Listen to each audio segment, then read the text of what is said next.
بسم اللہ الرحمن الرحیم۔ معزز سامعین، السلام علیکم ورحمۃ اللہ وبرکاتہ۔ اللہ کریم کے نبی حضرت سیدنا موسیٰ علیہ السلام کا چاچا زاد بھائی قارون انتہائی خوبصورت تھا۔ بے پناہ حسن کی وجہ سے اسے منور یعنی چمکدار کہا جاتا تھا۔ یہ بنی اسرائیل میں توریت شریف کا سب سے بہترین قاری تھا۔ جب تک یہ غریب تھا بہت حسن اخلاق سے پیش آتا تھا، لیکن جیسے ہی امیر ہوا مغرور اور خود پسند ہو کر منافق ہو گیا۔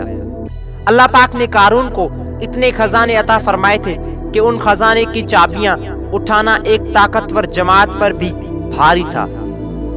لوگ اس کے خزانے کی بھاری چابیاں اٹھا کر تھک جایا کرتے تھے۔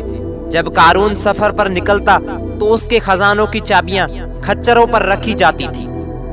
ایک مرتبہ قارون گھر سے اس حال میں نکلا کہ سفید رنگ کے کھچر پر لال رنگ کا قیمتی جوڑا پہنے ہوئے سوار تھا۔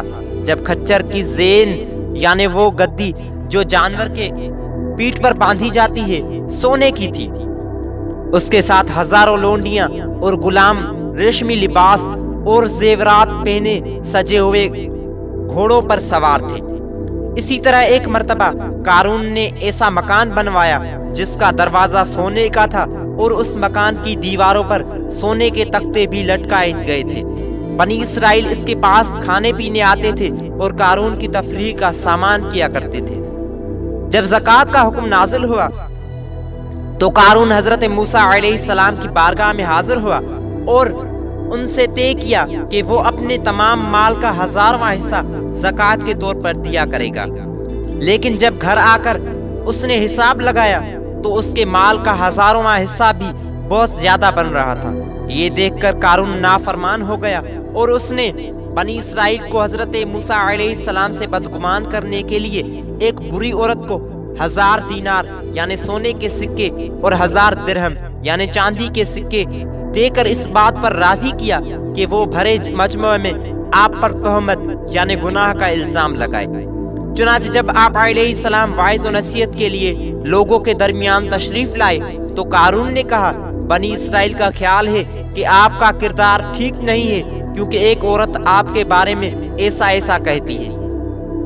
آپ علیہ السلام نے اس عورت کو بلایا اور اسے اللہ پاک کی قسم دے کر ماجرا پوچھا تو وہ ڈر گئی اور قارون کی سکھائی ہوئی جھوٹے باتیں بولنے کے بجائے سب سچ بیان کرتے ہوئے قارون کی منافقت اور رشوت دینے کا پول کھول دیا۔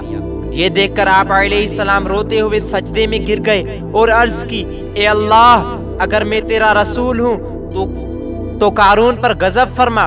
چنانچہ آپ کی اس دعا کے بعد قارون اپنے 2 ساتھیوں کے ساتھ پہلے گھٹنوں تک، پھر کمر تک، اس کے بعد گردن تک اور پھر بالآخر پورا زمین میں دس گیا، اور یہی حال اس کے مال اور خزانے کا بھی ہوا۔ حکایت سے حاصل ہونے والی نصیحتیں: غرور و تکبر اللہ پاک کو سخت ناپسند ہے۔ ہمارے پاس بڑا منصب ہو یا نہ ہو، زیادہ مال و دولت ہو یا نہ ہو، ہر حال میں عاجزی کرنی چاہیے۔ جو اللہ پاک کے لیے عاجزی کرتا ہے اللہ کریم اسے بلندی عطا فرماتا ہے، اور جو دولت و منصب کے لیے نافرمانی کرتا ہے اس کا انجام دنیا اور آخرت میں ذلت اور رسوائی ہی ہوتا ہے۔ اللہ تعالیٰ سے دعا ہے کہ ہمیں عمل کرنے کی توفیق عطا فرمائے۔ آمین بجاہ النبی الامین صلی اللہ علیہ وآلہ وسلم۔